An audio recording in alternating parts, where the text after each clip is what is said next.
இப்பொழுது நமக்கு இருக்கிற deputy president Kingsley high court lawyer MAML அவர்கள் இப்போது டெப்டி பிரசிடென்ட் பொறுப்பேற்றவர். இன்னைக்கு முதலமைச்சருடைய கடிதத்தை அவர் வாசிக்கும்படி அதை அமைச்சரகத்தில் கொடுக்க போறோம். விரைவில் ஏஐசி சார்பில் 38 மாவட்டத்தில் வந்திருக்க தலைவர்கள் நிச்சயமாகவே கைத்தட்டி வரவேற்போம். ஐயாவுக்கு பெரிய மாநாடு நடத்துறாரு. அந்த மாநாட்டை இணைந்துதான் ஏஐசிசி சொல்லி இணைந்து நடத்த போற சென்னையில பெரிய மாபெரும் மாநாடு. இப்போ சிஎம் வருவதற்கு துணை முதல்வர் வருவதற்கு அமைச்சரையே தான் அழைச்சிட்டு வராங்க. கைத்தட்டி அவரை வரவேற்பதற்கு முன்பாக கிறிஸ்துவனுக்கு இருக்கிற ஒவ்வொரு போதர்களுக்கும் பேரர்களுக்கும் என்னுடைய வாழ்த்துக்கள், சோத்திரங்கள். முக்கியமாக இந்த நாளை சிறப்பித்திருக்கிற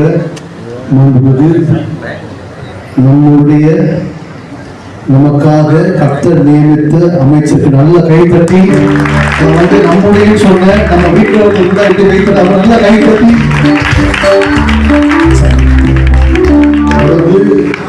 7 ஆண்டுகள் 7 இயர்ஸ் கம்ப்ளீட் பண்ணிட்டு அமைப்பா துவங்கி 7 இயர்ஸ் 7 ஆண்டு முடிச்சு 8வது ஆண்டு ஜனவரி 8ஆம் தேதி ஒரு பெரிய மாபெரும் மாநாட்டை நடத்த இருக்கிறோம்.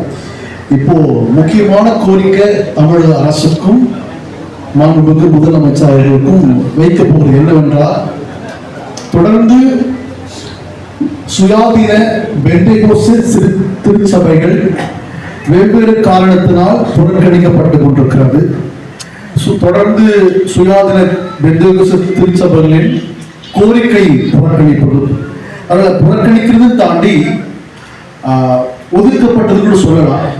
வெவ்வேறு காரணத்தினால் நான் சொல்றேன். ஏன் நம்முடைய சொல்றேன்னா, நம்முடைய அமைச்சர் போல ஒரு அதிகாரத்துல இருக்கிற ஒரு நபர் கூட தான் கட்ட செய்ய போகிறோம். நாம சொல்லியிருக்கோம். நான் திரும்ப சொல்றேன், கத்த நமக்கு என்று நியமித்த ஒரு அமைச்சர். ஆமா, இன்றைக்கு என்ன கோரிக்கை அப்படின்னா, கடந்த 4 ஆண்டு கால ஆட்சியில் சிறுபான்மையின் பாதுகாப்பு தமிழக முதலமைச்சர் அவர்கள் கிறிஸ்துவ சமுதாயத்துக்கு கர்த்தரின் கிருபையால் செய்த அனைத்து நலத்திட்டங்களும் முதலிற்கும் நன்றி. மேலும் கிறிஸ்துவ சமுதாயத்தின் வளர்ச்சிக்காகவும் சிறுபான்மையின் மக்களின் சில கோரிக்கைகளை வைக்கிறோம். அது என்னன்னா, தொடர்ந்து என்ஓசி புறக்கணிக்கப்பட்டு கொண்டிருக்கிறது. வெவ்வேறு காரணத்தால ஜப கூட்டங்கள், நைட் பிரேயர்ஸ், பொதுவெளியில ஓப்பன் ஏர் மீட்டிங், நிறைய கூட்டங்கள், கோரிக்கைகள் வச்சா நிறைய கோரிக்கை இருக்கு. மொத்தமா என்ன மென்ஷன் இருக்குன்னா, கோரிக்கைகளை சமர்ப்பிக்க ஒரு சிறப்பு நேரத்தை நம்மளுடைய எல்லா பிரதிநிதியாக இங்க திருச்சியிலிருந்து, சேலத்திலிருந்து, கன்னியாகுமரி, மயிலாடுதுறையிலிருந்து ஒவ்வொரு மாவட்டத்தில் வந்திருக்கிற போதகர்கள். இப்பொழுது அமைச்சரை பேசுகிறாரு.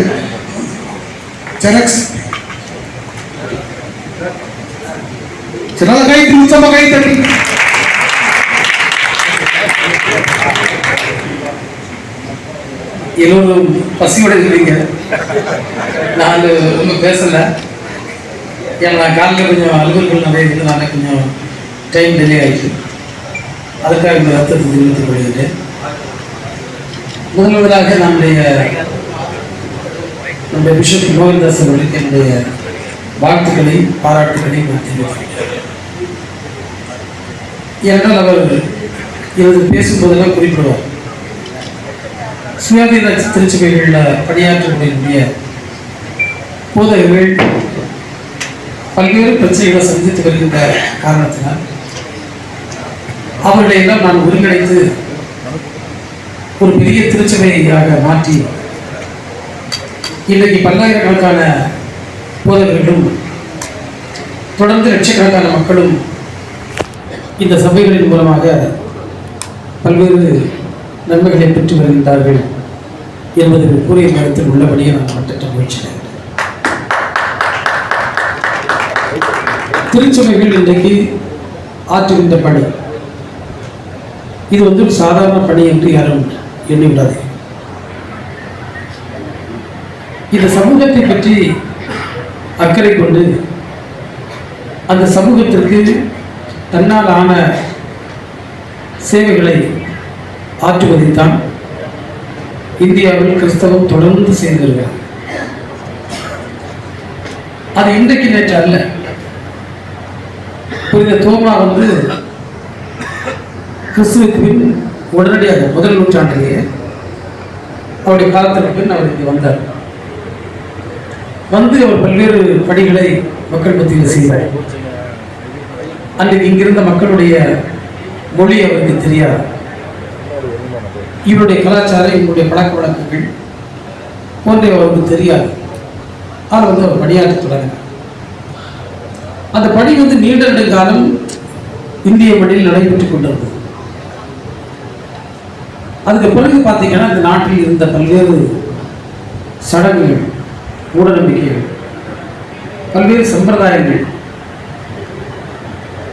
ஜாதி போன்றவற்றினால் ஏற்பட்டிருந்த பல்வேறு பிரச்சனைகளை தீர்ப்பதற்கு பல முயற்சிகளை அன்றைக்கு மிஷனரிமார்கள் தொடர்ந்து எடுத்து வந்த வரலாற்றை நாம் மறந்துவிட முடியாது.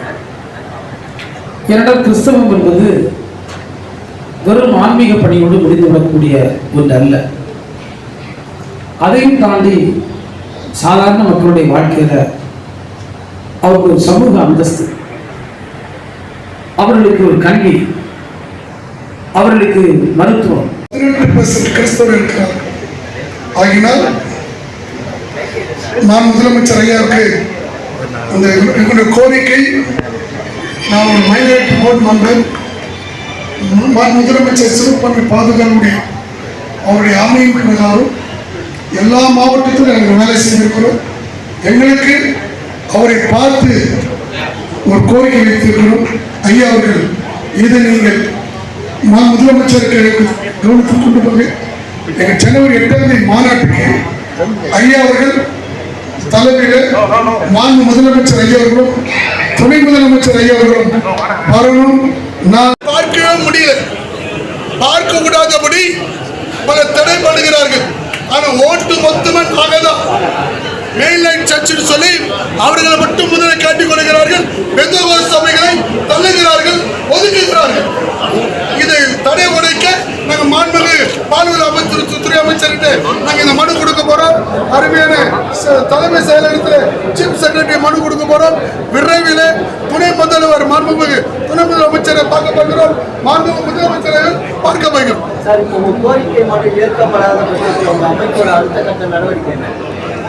கட்டாயமா கோரிக்கை ஏற்றுக்கொள்வார்.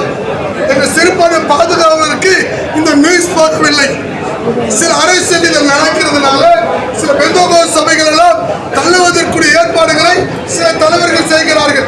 ஆனால் நாங்களோ சிறுபான்மை பாதுகாவலருக்கு நன்றியாக இருக்கிறோம். தமிழ்நாடு முழுவதும் அவருக்கு ஆதரவாக தான் 38 மாவட்டத்திலும் லட்சக்கணக்கான மக்கள் இன்னைக்கு இருக்கிறார்கள். யார் தடைப்பட்டது? யார் சார் தடை என்றால் பேரு சொல்ல விரும்பவில்லை, பேரும் சொல்லக்கூடாது. ஏனென்றால் எங்களுக்கு தெரியுது, பில்டிங்கை பார்க்கிறார்கள், பெரிய பெரிய பில்டிங்கை பார்த்து பெரிய பெரிய பணத்தை பார்க்கிறார்கள். பெந்தகோஸ்து சபை சிறுபான்மை ஒட்டுமொத்த கிறிஸ்தவர்கள் சிறுபான்மை பாதுகாவலர் மாண்பு முதலமைச்சருக்கு தான் ஆதரவு நிற்கிறோம். ஜனவரி 8ஆம் தேதி மாநாட்டில் பார்ப்போம். அதுக்கு பிறகு முடிவெடுப்போம். ஆட்சி மாற்றம் நாங்கள் விரும்புவது சொல்ல முடியும். ஏனென்றால் இது வரைக்கும் இந்த ஆட்சியில நல்லதாக நடக்குது. கிறிஸ்தவருக்கு நல்லதாக செய்திருக்கிறார்கள், பாதுகாவலராக இருக்கிறார்கள். ஆனால் எங்களை பெந்தகோஸ்துக்காரர்களை சுதந்திர திருச்சபைகளை நான் முதலமைச்சர் அவர் விரும்புகிறார். அவர் பார்க்க விரும்புகிறாரு, அவர் பேச விரும்புகிறாரு, துணை முதல்வர் விரும்புகிறார். அதை தடை பண்ண தலைவர்கள் ஏற்ப நிற்கிறார். ஐயா, முதன்முறையாக ஒரு கிறிஸ்தவராகிய ஜோசப் விஜய் கட்சி ஆரம்பிச்சிருக்காரு. அவருடைய கட்சிக்கு சிறுபான்மையோட ஆதரவு இருக்குமா இருக்காது ஐயா? அது எங்களுக்கு தெரியல, தெரியாது.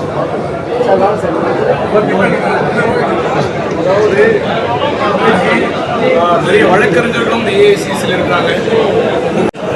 தமிழகம் கடைக்கோடி கன்னியாகுமரி முதற்கொண்டு முதல் தொகுதியில் கும்மிடிப்பட்டி வரையில லட்சோப லட்ச போதகமார்கள் இருக்கிறாங்க. ஒரு போதகருக்கு 200 ஓட்டு என்று வைத்துக் கொண்டாலே இந்த ஆட்சியை தீர்மானிக்கக்கூடிய அனைத்து வித அடிப்படை வேலை செய்யக்கூடிய ஏஐசிசி போதகர்மார்கள் தான். ஏஐசிசி போதகர்மார்கள் மட்டும் முதல்வரிடத்திலும் துணை முதல்வரிடத்திலும் அழைத்து செல்வதற்கும் தடை பண்ணுவதற்கும் சில கூட்டங்கள் இருக்கிறது. யார் என்று சொல்லவில்லை.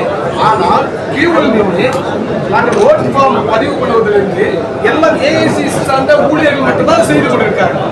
ஒரு சபையில 100 விசுவாசிகள் என்று சொன்னால் ஒட்டுமொத்த தமிழகம் முதலும் ஆட்சியை தீர்மானிக்கக்கூடிய இடத்துல ஏஐசிசி இருக்கிறது.